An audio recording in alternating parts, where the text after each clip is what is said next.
പ്രിയപ്പെട്ടവരെ, എല്ലാവർക്കും സ്നേഹനമസ്കാരം. ഞാൻ ഷാഫത്തക്കൻ. വടകര മാളകര പള്ളിയിൽ നടന്ന സംഭവം ഒരുപാട് ആളുകൾ ചോദിച്ചു, എന്താ നീ അതിനെക്കുറിച്ചൊന്നും പറഞ്ഞില്ലല്ലോ. സ്വാഭാവികമായിട്ടും അത്തരം വിഷയങ്ങൾ വരുമ്പോൾ അതിൻ്റെ ചില സത്യാവസ്ഥകൾ ഒളിഞ്ഞു കിടക്കുന്നുണ്ടാവും. അത് നമുക്ക് പിന്നീടാണ് അത് കിട്ടുക. അപ്പോൾ സത്യം പറഞ്ഞു കഴിഞ്ഞാൽ അതൊരു ഏകദേശം വഴിത്തിരിവിലേക്ക് വന്നിക്കണു. അപ്പോൾ നമുക്കതൊന്ന് മാതൃഭൂമി വിട്ട ന്യൂസ് ഒന്ന് കേട്ടിട്ട് വരാം. നമുക്ക് ഈ പുറത്തു വന്ന ഓഡിയോ ഒന്ന് കേൾക്കാം. അതായത് പ്രശ്നമുണ്ടായാൽ അടിക്കണം, കയ്യേറ്റം ചെയ്യണം എന്നുള്ള തരത്തിൽ പുറത്തു വരുന്ന ഓഡിയോ. ലീഗ് പ്രവർത്തകൻ റഫീഖിന്റെ പേരിലുള്ള ഓഡിയോ ആണ് പുറത്തു വരുന്നത്. കേൾക്കാം. അസ്സലാമലൈക്കും. നാളെ നിങ്ങൾ പരമാവധി നമ്മളെ പ്രവർത്തകന്മാരെ മുല്ലത്തറ പള്ളിയിൽ നിസ്കരിക്കാൻ വേണ്ടി എത്തിക്കണേ. പരമാവധി ആടുന്ന ഇവിടുന്ന് നല്ല കൽപ്പുള്ള സൈസുള്ള ആൾക്കാരെ കൂട്ടിക്കൊണ്ടുവരിക. പ്രശ്നങ്ങൾ അഥവാ പോലെ ആക്കിയിട്ടുണ്ടെങ്കിൽ അടിച്ച് കണ്ണം കൂടിച്ചാണ് നിരത്തിയിട്ട് എടുക്കുക. അതുകൊണ്ട് ദയവ് ചെയ്ത് നിങ്ങളെല്ലാവരും നല്ല നല്ല പ്രവർത്തകന്മാർ നാളെ നിസ്കാരത്തിന് വേണ്ടിയിട്ട് എന്താക്കണോ മുല്ലത്തറ പള്ളിയിലെത്തുക. എന്നിട്ട് ആടുള്ള നാട്ടുകാർക്ക് സപ്പോർട്ട് കൊടുക്കുക. ഈ ഊതിയാർക്ക് നമ്മളെ പാർട്ടിയിൽ പൈചാരുന്ന ആൾക്കാരെ വെച്ച് കാച്ചി കൊടുക്കുക. വേറെ പരിപാടിയൊന്നുമില്ല. അതുകൊണ്ട് നാട്ടുകാർക്ക് സപ്പോർട്ട് ചെയ്യാൻ വേണ്ടി എല്ലാ പരിപാടിയും ബഹുമാനപ്പെട്ട മുല്ലത്തറ ശാഖ മുസ്ലിം ലീഗ് കമ്മിറ്റിന്റെ ഭാഗത്തുണ്ടാണെന്ന് ചെറിയൊരു അഭ്യർത്ഥന എന്റെ ഭാഗത്ത്. അപ്പൊ അതിനകത്ത് എന്താ പറയുന്നത്? സലാം ചൊല്ലിട്ടാട്ടോ. ആ പള്ളിയിൽ എന്തെങ്കിലും പ്രശ്നം ഉണ്ടാവുകയാണെങ്കിലും അന്നേരം ഒന്നും നോക്കണ്ട, നല്ല ആരോഗ്യം നേരിടാൻ കഴിവുള്ള ഉശിരുള്ളവരെ കൂട്ടിയിട്ട് പാർട്ടിയുടെ ആളുകളൊക്കെ വന്ന് എന്തെങ്കിലും അവിടെ സംഭവം ഉണ്ടാകുന്നതിൽ അടിച്ച് കണ്ടുപിടിക്കാനാണ് പറയുന്നത്. എന്നിട്ട് അതെല്ലാം കഴിഞ്ഞിട്ട് ഇൻഷാ അല്ലാ എന്നാ പറയണത്. എല്ലാത്തിനും പടച്ചറപ്പിനെ കൂട്ടുപിടിക്കുന്നത്. ഇതൊക്കെ പടച്ചറപ്പ് കൂട്ടു നിൽക്കുന്ന സംഭവം. അത് അസ്സലാമു അലൈക്കും എന്ന് പറഞ്ഞിട്ട് സലാം ചൊല്ലി കഴിഞ്ഞ് കഴിഞ്ഞാൽ അതിന്റെ മാനം എന്താണ് അർത്ഥം? അള്ളാഹുവിന്റെ രക്ഷയും സമാധാനം നിങ്ങളിൽ ഉണ്ടാവട്ടെ. ആർക്കാ സലാം ചൊല്ലി? അവരുടെ മേലെ. അപ്പൊ ഈ അടിക്കാൻ വേണ്ടി പോകുന്നത് ആരെ? നമ്മളെ ഉമ്മത്തിൽപ്പെട്ടവർ തന്നെയാണ്, നമ്മന്റെ ആൾക്കാർ തന്നെയാണ്. അത് നിങ്ങളുടെ ആദർശത്തിനോ അല്ല, അത് നിങ്ങളുടെ രാഷ്ട്രീയ താല്പര്യങ്ങൾക്കനുസരിച്ച് നിൽക്കാത്തവരായതിന്റെ പേരിൽ അടിച്ചു കണ്ണുകൂട്ടിക്കാം. ഉഷാറാണ്. അപ്പോൾ ഇവിടെ നമ്മൾ കണ്ടുവരുന്നത്, കാലങ്ങളായിട്ട് ചില മഹല്ലുകളിൽ ഏകാധിപത്യ സ്വഭാവം ഉണ്ട്, രാഷ്ട്രീയ പിമ്പലത്തോടു കൂടി. അത് സമുദായ പാർട്ടിയുടെയും ഒക്കെ. നമ്മൾ ഇന്നലകളിലൊക്കെ പല സമയത്ത് APEK സംഘർഷം, അവിടെ ഒന്നും തള്ളും, അങ്ങനെ പ്രശ്നങ്ങളായി ഇങ്ങനെ പ്രശ്നങ്ങളായി കൊലപാതകം വരെ നടന്ന സംഭവങ്ങൾ. അപ്പോൾ എന്നോടൊക്കെ പല ആളുകളും ചോദിച്ചു, എടാ നിനക്കൊന്നും വേറെ പണിയില്ല ഈ സമസ്തയും APEK എന്നെല്ലാം പറഞ്ഞ് നടക്കുന്നത്, നാണക്കേടാടാ.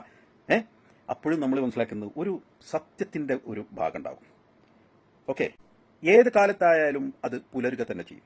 ഞാൻ പറഞ്ഞു വരുന്നത്, ഒരു ഏകാധിപത്യ സ്വഭാവം എന്തിനു കാണിക്കണം? കാരണം പൂർവികരായിട്ടുള്ള ഇന്നലകളിൽ ഈ പറയപ്പെട്ട സംഘടനയൊക്കെ പിറവിയെടുക്കുന്നതിന് മുമ്പ് കേരളത്തിൽ ഈ മഹല്ലുകളും പള്ളികളും സംവിധാനങ്ങളൊക്കെ സംവിധാനിച്ചു വെച്ച് അതിന് പണ സമാഹരണം നടത്തി അതുണ്ടാക്കി വഖഫായി കൊടുക്കുകയും എല്ലാം ചെയ്തത് ഈ ഒരു സംഘടന എന്ന, ആരെങ്കിലും ഇപ്പോൾ വാദിച്ചുകൊണ്ടിരിക്കുന്ന ഒരു സംഘടന എന്ന പേരിലല്ല, മറിച്ച് ഒരു മഹല്ലിന് വേണ്ടി, ഒരു പള്ളി അവിടെ ഒരു ഖബർസ്ഥാനൊക്കെ ഉണ്ടാക്കാൻ വേണ്ടിയിട്ട് സംവിധാനിച്ചു വെച്ചതാണ്. അതെല്ലാവർക്കും അർഹതയുള്ളതാണ്. ഇന്നിപ്പോൾ വർത്തമാന കാലഘട്ടത്തിൽ ചിലപ്പോൾ സംഘടനാപരമായിട്ടുള്ള ചില മാറ്റങ്ങൾ ഉണ്ടാവാം. സർവ്വസാധാരണയാണ്, അതിൽ പ്രശ്നങ്ങളൊന്നും ഉണ്ടാക്കേണ്ടതായിട്ട് ഇല്ല. അപ്പം നമ്മന്റെ താല്പര്യങ്ങൾ സംരക്ഷിക്കുന്ന, നമ്മുടെ രാഷ്ട്രീയം അല്ലെങ്കിൽ നമ്മുടെ മറ്റ് കാര്യകാരണങ്ങൾ സംരക്ഷിക്കാത്തൊരു സാഹചര്യമാണ് എങ്കിൽ അവരെ നേരിടുക എന്ന ഏകാധിപത്യ സ്വഭാവമാണ് നമ്മൾ കണ്ടുകൊണ്ടിരിക്കുന്നത്. എടോ കൂട്ടരെ, ആ പള്ളിന്റെ മുന്നിലുള്ളത് ഖബർസ്ഥാനാണ്. 60, 70, 80 ഏറി വന്നാൽ 100 വരെയല്ലേ ജീവിക്കുള്ളൂ മനുഷ്യനൊക്കെ ആയുസ്. അത് കഴിഞ്ഞാൽ ഖബർ വെട്ടി കുഴി അതിനകത്ത് ഇറക്കി വെച്ചാൽ ഖബറിൽ കിടക്കാനുള്ളതാണ്. എന്തുകൊണ്ട് ഈ ബോധമൊന്നും വരുന്നില്ല? പിന്നെ പല ആളുകളും ചൂണ്ടിക്കാണിച്ചു ഷൂട്ട് കയറിയത് നിയമപാലകർ വന്നതിനെ കുറിച്ചൊക്കെ. അതൊന്നല്ല ഹൈലൈറ്റ് ചെയ്ത് സംസാരിക്കേണ്ടത്. നോക്കൂ, ഈ ആരാധനാലയങ്ങൾ എന്ന് പറഞ്ഞാൽ ഭക്തിസാന്ദ്രമായിട്ട് കൊണ്ടു നടക്കേണ്ട ഒരു ഇടമാണ്. ആ ഇടത്തെ ഈ ഒരു അർത്ഥത്തിലേക്ക് കൊണ്ടെത്തിക്കുന്നവരാണ് അതിന് മറുപടി പറയേണ്ടത്.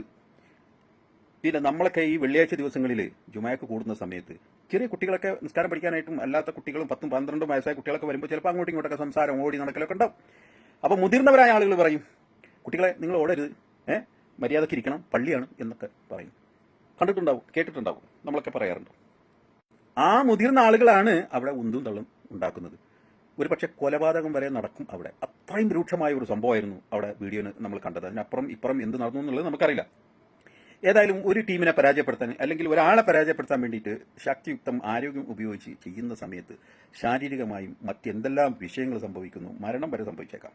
അപ്പോൾ നിയമപാലകർ വരും എന്നുള്ളത് 100% ഉറപ്പാണ്. അങ്ങനെ ഒരു അസന്നിഗ്ധ ഘട്ടത്തിൽ വരുമ്പോൾ ചിലപ്പോൾ അവർ ബൂട്ട് അല്ലെങ്കിൽ ഷൂ അല്ലെങ്കിൽ മറ്റുള്ളതൊക്കെ അഴിച്ചു വെക്കാനൊന്നും അവർക്ക് നേരം ഉണ്ടാവില്ല.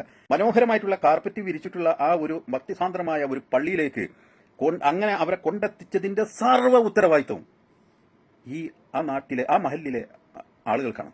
എന്തിനാണ്? അവിടെ ഒരേ ആശയത്തിലും ആദർശത്തിലും വിശ്വസിക്കുന്ന, സംഘടനാപരമായിട്ടോ എന്തെങ്കിലുമൊക്കെ വ്യത്യാസങ്ങൾ ഉണ്ടാവാം, അവർ വേറെ ഏതെങ്കിലും സംഘടനയിൽ പ്രവർത്തിക്കുന്ന ആയിരിക്കാം. എന്തിനാ അവരെ മാറ്റി നിർത്തണം? ഈ മാറ്റി നിർത്തലാണോ ലോകത്തെ ഏറ്റവും വലിയ പ്രശ്നങ്ങൾ ഉണ്ടാക്കുന്നത്? ന്യൂനപക്ഷങ്ങളെ ഇല്ലായ്മ ചെയ്യാൻ വേണ്ടി പല സ്ഥലങ്ങളിലും എന്തെല്ലാം പ്രവർത്തനത്തിൽ ഏർപ്പെട്ട് പ്രയാസകരമായ അന്തരീക്ഷം സൃഷ്ടിക്കുന്നു. സമാനമായ രീതിയല്ലേ ഈ മഹലിന്റെ പേരും പറഞ്ഞ് അർഹതപ്പെട്ട അവിടെ വരേണ്ട, അവിടെ കർമ്മങ്ങൾ ചെയ്യേണ്ട, എല്ലാ കാര്യങ്ങളിലും ഉത്തരവാദിത്തപ്പെട്ട വിഷയങ്ങളിലൊക്കെ ബന്ധപ്പെടേണ്ടവരെ മാറ്റി നിർത്തുന്നത്? നിങ്ങളൊക്കെ ആരാ? അല്ല, അറിയാഞ്ഞിട്ട് ചോദിക്കണ്.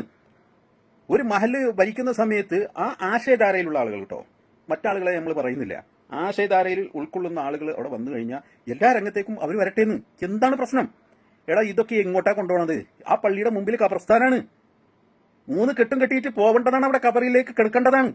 പിന്നെ ആർക്ക് വേണ്ടിയിട്ടാണോ പടച്ചറപ്പ് പറഞ്ഞ അങ്ങനെ പള്ളിയിൽ ഇങ്ങനെ ഉന്തും തള്ളി ഉണ്ടാക്കിയിട്ട് നിന്റെ ആദർശം, നിന്റെ രാഷ്ട്രീയവും, നിന്റെ കാഴ്ചപ്പാടും സംരക്ഷിക്കാൻ വേണ്ടിയിട്ട് മറ്റുള്ളവനെ ഉന്തലും തള്ളലും സലാം ചൊല്ലിയിട്ട് നമുക്ക് കണ്ണടിച്ച് പൊട്ടിച്ച് കളയാന്ന് പറയുന്നതായിട്ട് ബാക്കി അതിനുശേഷം ഇൻഷാ അല്ലാഹ് എന്ന് പറയാൻ നാണം മാനം ഒളിപ്പിടണം നിങ്ങൾക്കൊക്കെ.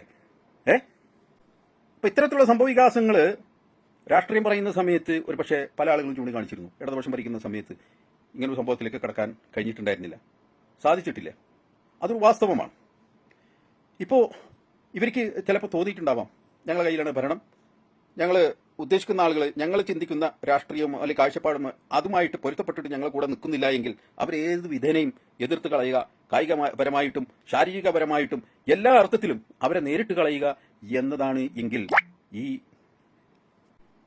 പ്രളയവും ദുരിതവും ഇനിയും നമ്മളെ തേടി വരും.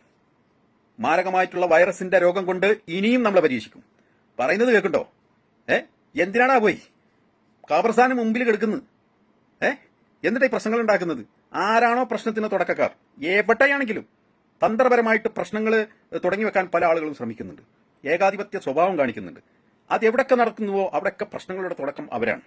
അതുകൊണ്ട് ദയവ് ചെയ്ത് ഈ മുസ്ലിം സമുദായത്തിനെ ഇങ്ങനെ പറയിപ്പിക്കാൻ വിധത്തിൽ പള്ളികളിൽ നിങ്ങൾക്ക് എവിടെയെങ്കിലും ഒന്നും തള്ളോ എന്ത് വേണമെങ്കിലും ചെയ്തോളിയും. അതിന് വല്ല ഓഫീസോ അല്ലെങ്കിൽ മറ്റേതെങ്കിലും പറമ്പിലോ അല്ലെങ്കിൽ ആ പള്ളിപ്പറമ്പിൽ തന്നെ കബർസ്ഥാന്റെ ഇടയിലൊക്കെ പോയിട്ട് നിൽക്കുക, കബറില്ലാത്ത ഭാഗം നോക്കിയിട്ട്. എന്നാൽ അവിടെ നിന്ന് തന്നെ നേരെ അങ്ങോട്ട് എന്താ പറയാ, ഞാനൊന്നും പറയുന്നില്ല, അതല്ലാത്ത പോലീസ് സ്റ്റേഷനിൽ പോവുക, അങ്ങനെയൊക്കെ പോയിട്ട് അവിടെ തീർക്കുക. പള്ളിയിലൊക്കെ മാതിരി പരിപാടി കാണിച്ചു കഴിഞ്ഞാൽ ഈ പോലീസുകാർ, നിയമപാലകർ എന്ന് പറഞ്ഞാൽ അവർ ഈ അസന്നിഗ്ധ ഘട്ടത്തിൽ ചിലപ്പോൾ മറ്റുള്ളതൊന്നും പാലിച്ചോളണമെന്നില്ല, അവർ കയറി നിരങ്ങി കളയും. പിന്നെ നടപടിയെടുക്കലും മറ്റുള്ള കാര്യങ്ങൾ ഇതിലൊന്നും വലിയ കാര്യമൊന്നുമില്ല.